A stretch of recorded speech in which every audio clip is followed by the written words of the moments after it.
Okay, so we'll go ahead and get started. My name is Nana Martinson. I am a public health analyst here at ONC, specifically within the certification and testing division. You heard the recording is in progress, so just want to note that this presentation will be recorded and it will be made available publicly. Today, I will be providing an overview of the attestations, conditions, and maintenance of certification.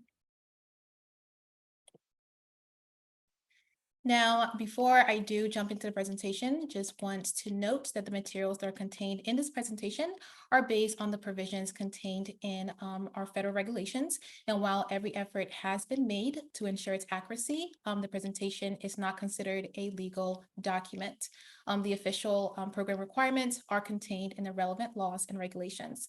Also note that other federal, state, and local laws may also apply. And lastly, this communication is produced and disseminated at U.S. taxpayer expense. So on the agenda today, we will be going over the attestation requirements.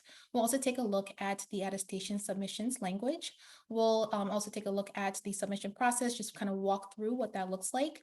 We'll also take a look at some of the resources that are available to you all. And if we have some time, we'll also squeeze in a Q&A. I do want to note that if you do have any questions during this presentation, we have panelists on standby, so you may utilize the chat box to ask any questions, and they will respond to those questions as I'm going through these slides. So we'll start off with attestation requirements. Certified health IT developers must provide an attestation as applicable to compliance with the conditions and maintenance of certification. Health IT developers must submit their attestations every 6 months, so that's April and October.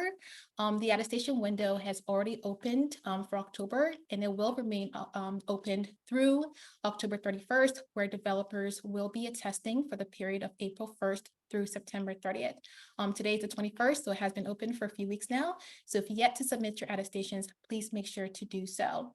I do also want to note that ONC has extended the October attestation window to allow submissions through October 31st. So this is not a one-time deal. Just moving forward, developers will have the entire month of October to submit their attestations. So what are attestations? If you have already submitted your attestations or submitted in the previous window, then you are familiar with it. But for those who are unfamiliar, the conditions and maintenance of certifications are initial and ongoing requirements that must be met or adhered to by developers that are under the certification program. Attestations are indications of compliance, non-compliance, or inapplicability provided to HHS as they apply to developers for the following conditions and maintenance of certification requirements: information blocking, assurances, communications, application program interfaces, also known as APIs, and real-world testing. So why is this even important? Why are we asking developers to submit their attestations twice a year? And it's because it does, it makes the developers accountable on an ongoing basis and encourages continued compliance with the conditions and maintenance of certification requirements. ONC can review potential or known instances where condition or maintenance of certification requirements under the program has not been met or is not being met by a developer. So specifically, if we have any reason to believe that a developer has not complied with a conditions or maintenance of certification requirements, then ONC may initiate direct review. So before I jump into the attestation submission language, I do want to talk a little bit about Chapel. Developers will need access to Chapel in order to submit their attestations. So to register on the Chapel, please contact your ONC ACB either to request initial access or to update existing accesses. Once you have registered on the Chapel, you have the opportunity to invite other users in your developer organization as needed. Once the attestations have been submitted, your ONC ACB will then review it for completeness and subsequent submission to ONC for public availability. When it comes to authorized submitters, the attestations must be approved and submitted by either an officer, an employee, or other representative the developer has authorized to make binding attestations on its behalf. The authorized submitter will need their own Chapel account to complete and submit the attestations. So once again, if you do not have an account on Chapel, please make sure to reach out to your ONC ACB. Now, before I jump into the attestation submissions language, I do want to note that this is provided for informational and planning purposes only, and is intended to help the developer understand the attestations process. All right, so this is what the attestation submissions language looks like. So if you go into the attestations and try to submit it, this is what the instructions will look like. I'm not going to go into the instructions or read the instructions, but I do want to note that we have updated the instructions to include the language at the bottom that states that if non-compliant is selected, you may, but are not required to indicate the status of a corrective action plan under the certification program. So if you previously submitted your attestations in April and have yet to submit your attestations for the October window, do note that we have added this language. And that's because the developers desired to provide additional context in the case of non-compliance response, which is something we also heard from their ACBs. So if non-compliance is selected, the additional responses has been made available, and we'll take a look at that in a minute. Some of the resources that are available to you all is the attestations CCG, as well as the direct review fact sheet. So something else that I want to note when it comes to the attestation submissions language is that the certified health IT developers provide their attestations based on the conditions and maintenance of certification that apply to them for all of their active certifications during that specified attestations period. A requirement is either applicable to the developer for one or more active certifications, or it's not. So it's just one or the other. It's either applicable or it's not applicable. The developers must select non-compliant for conditions and maintenance of certification requirement if they were not compliant with the requirements at any point during the specified attestation period, regardless of the status of a CAP under the program. And this is true even if the issue that resulted in the non-compliance has already been resolved by the time of submitting your attestations. If non-compliance is selected, then the developer may, but they are not required to, indicate the status of one or more CAPs under the certification program. Also, they may be provided the opportunity to submit additional documentation and information as needed, either during the ONC ACB completeness review or during the ONC's direct review process, should ONC decide to move forward with direct review. And lastly, developers who have completed or undergoing corrective actions are unlikely to trigger ONC direct review for a non-compliant selection if it has already been fully addressed through corrective actions to regain compliance under the certification program. So here are what the attestation statements look like. The first is on information blocking. So you'll be attesting to compliance with the information blocking condition of certification requirements. So it's either you're compliant or you're not compliant. And again, we have added additional language here. So for a selection of non-compliant, the developer may indicate the status of a corrective action plan. As you can tell, this is optional, so you do not have to select this additional responses if you would, if you don't want to. Some of the resources that we have available to you all are the information blocking CCG, as well as the information blocking fact sheet. The next attestation statement is on assurances. So you will be attesting to compliance with the assurances, conditions, and maintenance of certification requirements. You're either compliant with the requirements of A4, and that's applicable because you're a developer of a health IT module that is part of a health IT product which electronically stores EHI and therefore must certify to the certification criterion in B10. Or the second option is that your compliance with the requirements of A4 is not applicable because you're not a developer of a module that is part of a health IT product which electronically stores EHI, or you're just non-compliant. And again, we do have that additional selection for CAP if you selected non-compliant, but this is only optional and you're not required to select any of those responses. So a few notes about assurances. The assurances, conditions, and maintenance and certification requirements apply to all developers. However, there are two compliance options to distinguish whether the conditions of A4 was also applicable. If during the attestations period, a developer had at least one module that was part of a health IT product which electronically stores EHI, then certificates to B10 criterion would also be applicable. And the developer should select the first option, indicating that the condition of A4 was applicable. If the developer did not have at least one certified health IT module that was part of a health IT product, which electronically stores EHI, then the developer should select the second option, indicating that the conditions of A4 was not applicable. If the conditions of A4 is applicable, then the developer should attest to compliance, even if they have not yet certified to the certification criterion B10, because the permissible certification and deadline for compliance of December 31st of next year has not yet expired. So B10 is not required to be implemented by developers until December 31st, 2023. So you're technically in compliance. And some of the resources available to you all are the assurances, CCG, the certification companion guide, as well as B10. So the next attestation statement is on communications. You will be attesting to compliance with the communications conditions and maintenance of certification requirements. So you're here, you're either compliant or non-compliant. And again, if you do select non-compliance, you may indicate the status of a CAP, and that is optional. And for a resource, we do have the communication certification companion guide. The next attestation statement is on the application program interfaces, known as the APIs. So you'll be attesting to compliance with the APIs, conditions, and maintenance of certification requirements.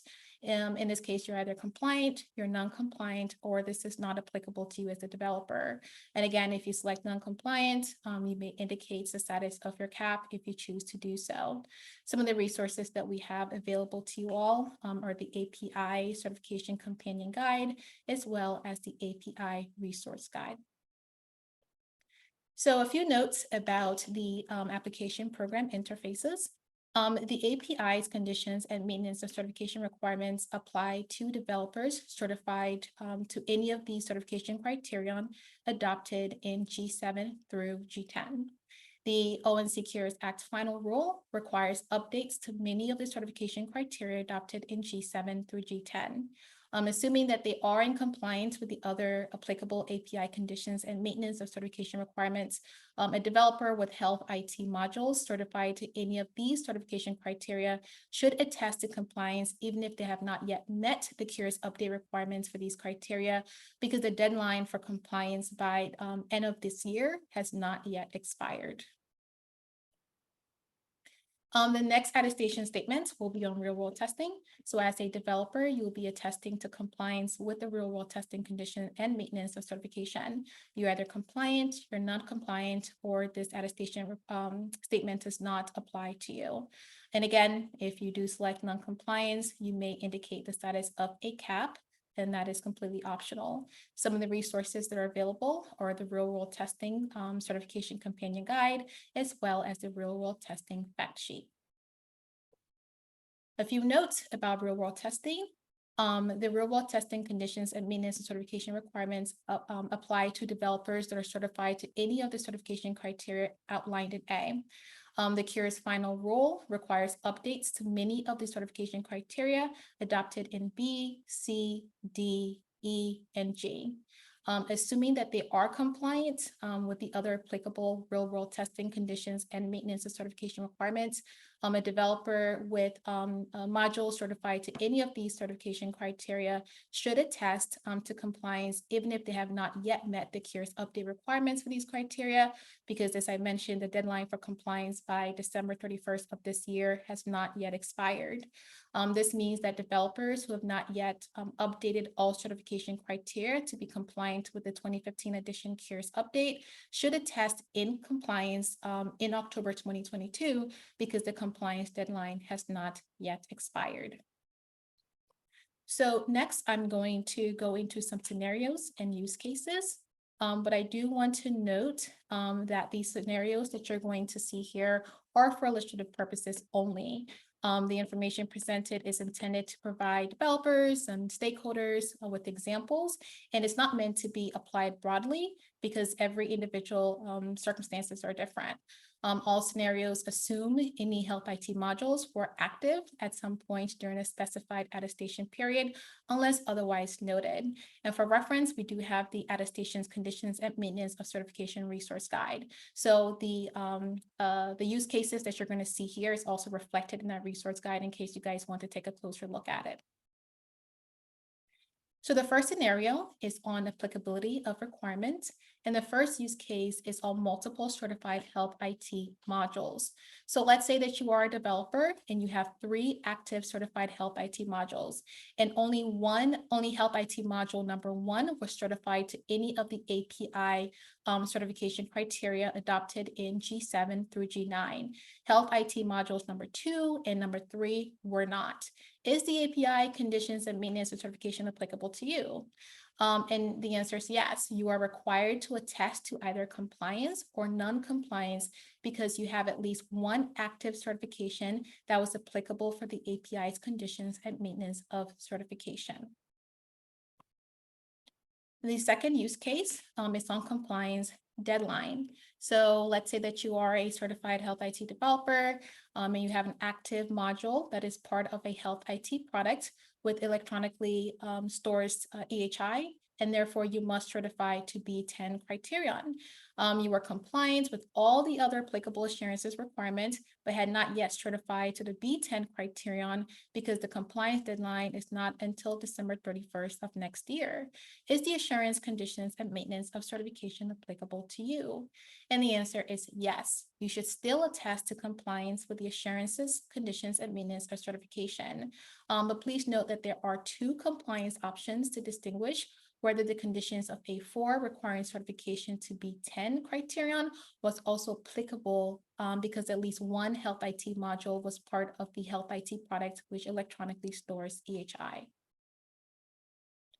The second scenario is on non-compliant attestations, and the first use case is on non-disclosure of a known issue. So let's say that you're a developer and you do have an active module that's certified to at least one of the API criteria adopted in G7 through 10, requiring you to publish documentation via a publicly accessible URL or hyperlink to meet the API conditions of A2. And you became aware that the hyperlink was broken and it wasn't working, and you decided not to fix it. So now the documentation is no longer available to the public. And you didn't disclose this issue to your ACB. Should you still attest non-compliance to the API's conditions and maintenance of certification? And the answer is yes, you should still attest non-compliance. Developers must select non-compliant for conditions and maintenance of certification requirements if they were not compliant with the requirements at any point during the attestation period, regardless of whether it was disclosed instance of non-compliant in the program. This is true even if your broken hyperlink or the URL that resulted in non-compliance has already been fixed by the time that you submitted your attestations. The second use case is on resolution of a known issue prior to disclosure. So let's say that you are a developer and you discovered a problem with your active module and its certified capabilities with E3. And you fixed that issue prior to letting your ACBs know. When the ACBs conducted surveillance, there was a finding of nonconformity because the issue had already been resolved, so no corrective action plan was issued. Should you still attest noncompliance to the assurances, conditions, and maintenance of certification? And the answer is yes, you should still attest noncompliance. And you should attest to the assurance, conditions, and maintenance certification as you did not meet the requirement of A2 regarding conformance to the full scope of the certification criteria. A non-compliance with conditions of maintenance of certification requirement is not limited to a finding of a surveillance nonconformity in the program that resulted in a cap. Developers must select non-compliant if they were not compliant with a requirement at any point during the specified attestations period, regardless of whether or not that non-compliance was part of a cap or a surveillance activity. The third use case is on resolutions of a corrective action plan. So you are a developer and you have at least one module that is certified to any of the certification criteria requiring a real-world testing plan to meet the real-world testing maintenance at B1. And you miss submitting your plan by the date determined by your ACB. So the ACB went ahead and they opened a surveillance activity with a finding of non-conformity, and they issued you a cap. You submitted your plan according to the terms of the cap, and the cap is now considered complete. Should you still attest non-compliant to the real-world testing conditions and maintenance certification? And yes, you should still attest non-compliant. Developers must select non-compliant for conditions and maintenance and certification requirement if they were not compliant with the requirement at any point during that specified attestations period, and regardless of the status of a cap under the certification program. So next, I am going to walk you through how to submit your attestations on Chapel. Once again, if you do not have access to the Chapel, or if you've not registered to the Chapel, please make sure you contact your ACB. To submit your attestations, you're going to log into our website, Chapel website, and you're going to be logging into the website on the right side. So where it says your name is actually once you have logged in. But if you have not logged in, you'll enter your credentials and then log in. Once you've logged in, you will notice that on the left side of the page is the developers menu.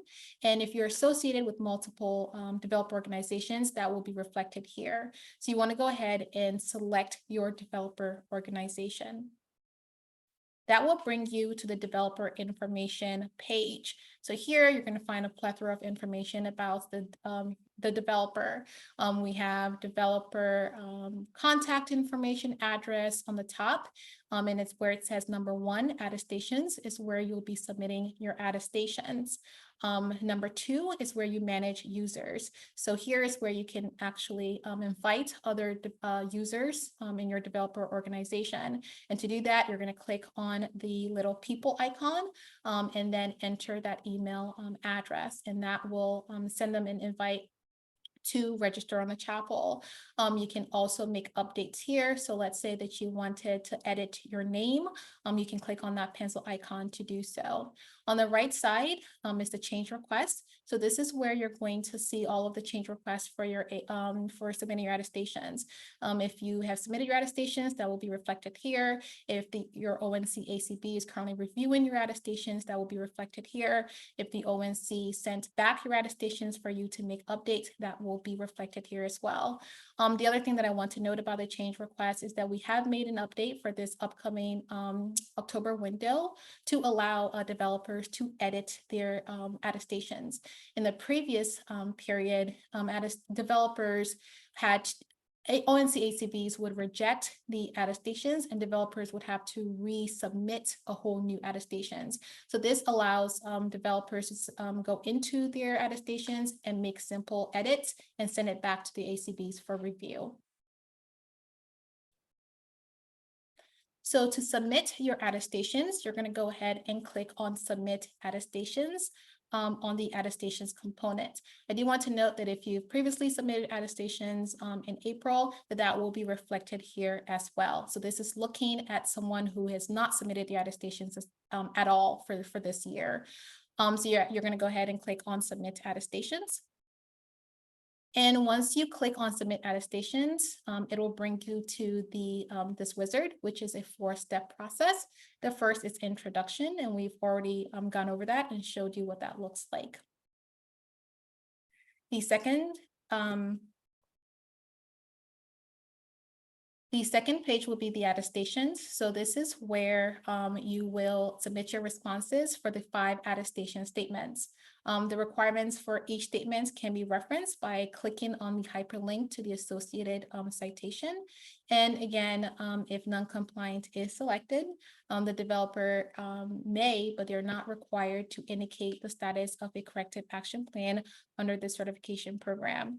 And once all of the attestations have been completed, the developer can move forward to the next step. So the next step would be the electronic signature. And this is confirming that the person who's submitting the attestations is authorized to do so. The sign electronically button will be activated once the name in the electronic signature box matches the submitter's name as displayed above. It's important to note that it has to match the name that is displayed above. So if you have not registered on the chapel yet, please make sure that you're entering your name correctly. We've had folks accidentally add a space bar to the end of their name or between their first and last names, and that caused problems with signing electronically. So it has to match, or the system will not allow you to sign. So once you have submitted your attestations, this page will confirm that your attestations has been submitted, and you will receive an email confirmation. And that's to all registered chapel users that are associated with that particular developer organization at the time of the submissions. Attestations are submitted to ACBs for completeness review and then subsequently sent to ONC for submission. Developers should direct any inquiries regarding to their submitted attestations to their respective ONC ACB. If you do have any technical questions about the attestation process, you can't get into the system, you're unable to submit for whatever reason, please submit those questions through our ONC inquiry portal. And I'm going to talk a little bit about that in a little bit. So if your attestations have been submitted and accepted by your ONC ACB, then the attestation status on the developer organization's chapel page will be updated to publicly indicate that the attestations have been submitted for the relevant attestation period. So for those who submitted during the April period, if you go into chapel and click on a particular developer organization, that information will be reflected as attestation submitted. If you submitted for this period and that has already been approved by your ACB, that will be reflected here as well as attestations submitted. So what happens next? I mean, you've just submitted your attestations and you're patiently waiting to figure out what are the next steps. So once your submission has been accepted, the developer has now met all of the requirements of the attestations, conditions, and maintenance and certification. But what if you are non-compliant? If you were non-compliant or for an attestation of non-compliant to any of the conditions and maintenance and certification requirements, then developer may be provided an opportunity to submit additional documentation or information as needed, either during the ONC ACB completeness review or during the during ONC's direct review process, should ONC move forward to initiate a direct review. Developers who have undergone or undergoing corrective actions are unlikely to trigger direct review for a non-compliance if it has already been fully addressed through corrective actions to regain certification program compliance. And just to note that it is our goal to work with all of the certified health IT developers who are under this program to rectify and just remedy any non-compliance through corrective action in a timely manner. So we do have some resources that are available to you all. The first is the Attestations, Conditions, and Maintenance of Certification Resource Guide. This was previously the fact sheet. We have updated this information to include all of the information that's actually reflected in this presentation. We also have the Conditions and Maintenance of Certification. We have a link to our chapel, which will give you an overview of what the chapel looks like. We also have the Developer User Guide, and this is only accessible to registered users. So to access the guide, you want to log into Chapel, and you want to navigate to Chapel Resources, and there will be a drop down, and you can go ahead and select Developer User Guide. And this is the Holy Bible for developers. It has information on how to submit your attestations. Who do you go to if you have any questions? So please take a look at that resource guide if you have any questions on how to submit your attestations. We also have our direct review fact sheet and our ONC certification program resources. So if you want assistance with the attestation submission process, then please see our Health IT inquiry portal to submit a ticket, under the ONC Health IT certification as applicable. If there are any questions that are regarding the attestations, conditions, and maintenance of certification requirements, then please go ahead and select the attestations conditions category. For any questions regarding a conditions and maintenance of certification requirements, other than attestations, you want to select that relevant condition category. And if you have any technical questions or need technical assistance with the process of submitting your attestations, then you can go ahead and select the chapel category. I do want to note that developers that have any inquiries currently within the portal are not exempt from meeting ONC deadlines for completing their submissions. Though I do make sure to get to your inquiries within a day. Currently, we don't have any outstanding inquiries, but just note that you're not exempt to completing and submitting your attestations if there are any open inquiries. So the current attestation window closes in just 10 days on October 31st. We still have developers who have yet to submit for this current window. And again, you will be attesting for the period of April 1st through the 30th. So if you have not submitted your attestations, you still have some time, but please make sure that you submit before the deadline. And as a reminder, the regular 6-month attestation period will start with the attestation window opening on October 1st, 2022, and will continue every 6 months thereafter. Another reminder is that if you are attesting for April 1st through the 30th, you will be attesting for the period of October 1st through March 31st. And for the October 1st through the October 31st period, you are actually testing for the attestation period of April 1st through September 30th. So this concludes my presentation on attestations. Thank you guys so much. Checking in to see if we have any questions or if those questions have been answered via the chat box or the Q&A functionality.